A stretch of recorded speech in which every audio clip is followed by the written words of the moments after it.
We're going to speak now with yet another CIO from our incredibly exciting panel this afternoon, Maciej, Paczesny, the CIO. I got it right, the CIO. There's so many sub-CIO titles of the Polish Medical Air Rescue. Paczesny, thanks so much for being here. Good to see you again. Cool. So, my favorite question to ask right at the outset, what's your Domino story? Well, first of all, we had to shorten the time between receiving the call for help and starting the helicopter itself. It was done in the previous times, in the analog times as I call it, by hand. All the documents were written by hand with the pen. So it took a few minutes, even maybe 15 minutes to launch the helicopter with the crew after receiving the call for help. Right now, after implementing the Domino itself and upgrading to few versions, right now we are using 9, but we are also already thinking about 10, especially after this presentation today. We shot sort of the whole reason you're here is to be thinking about 10. Of course, this is the main reason. But after that process, we managed to achieve about 4 minutes between call and the launch time. Now, after the presentation and after yesterday's talks, I think we can make it shorten for next 30 seconds thanks to the Node.js and JavaScript integration. That's efficiency, if ever I heard about it. What in V10 are you most looking forward to? Just like I said, the integration with JavaScript and Node.js, because our application system consists of few parts. It's a Domino itself, there are Apache web servers and the Node.js integration with it, and Google Maps actually and OpenStreetMaps right now. So we have few applications doing some task. And now I know that after migration to version 10, we can make it one application and it will be just Domino application doing everything that we need to help. That last part's important, sorry. Yeah, it will do everything that we need to help the people, and I'm sure that with version 10, Domino really will save lives. Yeah, I'm sorry to have taken that away from you at that moment, because I think that what's key there and what I personally got excited about this morning is when you said our customers, no, I mean our patients. Like, you need to make the clarification, right? Yeah, I'm very sorry, but sometimes we treat our crews as our customers, because my team is an IT team and we do some services for the crews.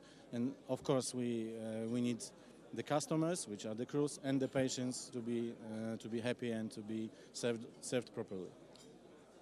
We spoke about this a bit earlier with Jorg. How has running IT changed over the course of your career? Well, it's more automatic right now. Today we do a lot of things that we don't think even about. We just do, and something happens in the background. And now I think, despite the growth of my team, we have started as 2 guys, now we have 6 people. I think we can do today we can do work as 12 people a few years ago, thanks to automation, thanks to some reporting, thanks to, of course, IBM, because we are using Verse as a main communication platform for us. How do you drive innovation within the limits, which are real, of your IT budget? Well, this is one of the hardest things, because you always have to remember that your goal is to save people's life, right? And then it comes to reality, and we as a public company in Poland, which is not so rich country as we wish it would, we always need to struggle with the lack of financing. So we try some European Union funding, and we try to negotiate with the partners the best prices. Of course, hello IBM, best prices. Hello IBM. and we try to do as much open source systems as we can, because, of course, we are limited on budget.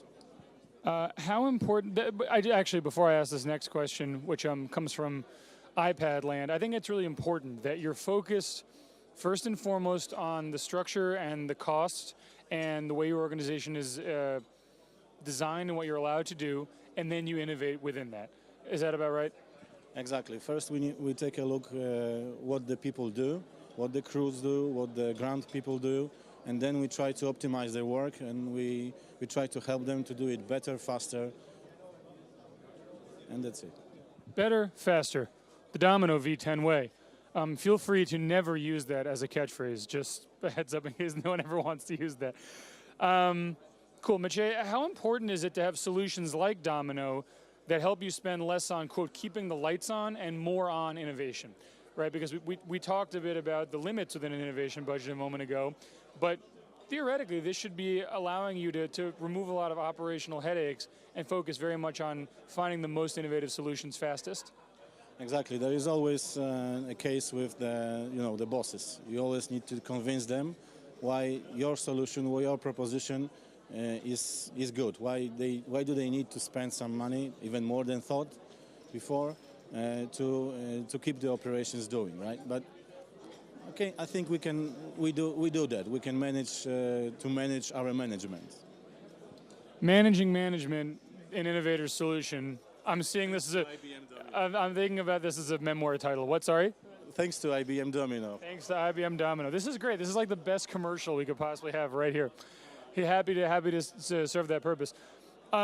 Digital transformation was a sub-theme in your panel, but I asked this question a few minutes ago to another one of our guests here today, and I think I'm curious. Digital transformation is itself at least a quarter century old in mainstream public international thinking, right? So what is the next iteration of digital transformation in the enterprise? Is it multi-channel collaboration? Is it integration? What is it? In my personal opinion, I think it's AI, artificial intelligence. So it means I won't have a job, or no, there's got to be an upside to that. Probably you would have your job, but I'm not sure about mine. But the point is that I think all the industry is going this direction to automatically do some things without thinking, and the people would just be needed to enjoy all the processes, right? And I think the next phase of transformation is IoT, right? Internet of Things. And if we can do that safely and securely, to achieve we can achieve anything. The sky is the only limit, I think. I haven't had the chance to ask this of any of our other CIOs, but what drew you to this line of work? I'm particularly fascinated by the kind of work you do day in, day out. Well, my goal is to help my people, help my team to achieve the tasks that we get from the business, like we say. And a lot of this is actual life-saving work. I mean, don't. Well, me myself, I don't help people with my hands, right? I don't have the skills, but all I can do, and my team, all we can do is to give the best tools and the fastest tools and the most reliable tools for the crews to help the patients itself, because this is who help people. They help people, and we help them to help the other guys. Right.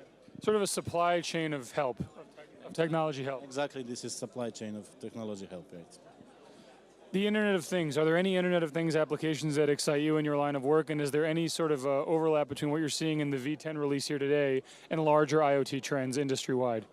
No, not yet, but we are developing by ourselves some IoT devices and some IoT technologies, including Arduino or Raspberry Pi. And if Domino 10 can support us with this, we go for this. Have I seen, I don't know how many people are there, maybe 10, 12 people around here wearing bright yellow. Are you surprised at all by the level of fervor and excitement as participated in by all these different, Team Yellow folks? Is this taking you by surprise at all, or were you expecting this level of mania? Well, I was expecting that everybody go crazy because version 10 is something crazy, right? But I think good support, especially from you, good motivation, especially from you, made it happen even better than I thought. You're such a kind fibber. You just fibbed to thousands of people about my own value. Thank you so much, Maciej. Before you go, I like to have everybody read our CTAR call to action because I know all you guys out there want to get a newsletter in your hands. I know that you want to hold it even if you have to print it because you're getting it digitally, because that's how important what's in the newsletter is, and that's how badly we want it to be in your possession. So we're going to read together at the same time on a count of 3, in blue right there, the Go to IBM link. Okay, ready? Yeah. A 1 and a 2 and a 3. Go to ibm.com/destination domino and sign up for our newsletter. Easy peasy. Thank you so much. Maciej, a pleasure, a privilege. Safe journey.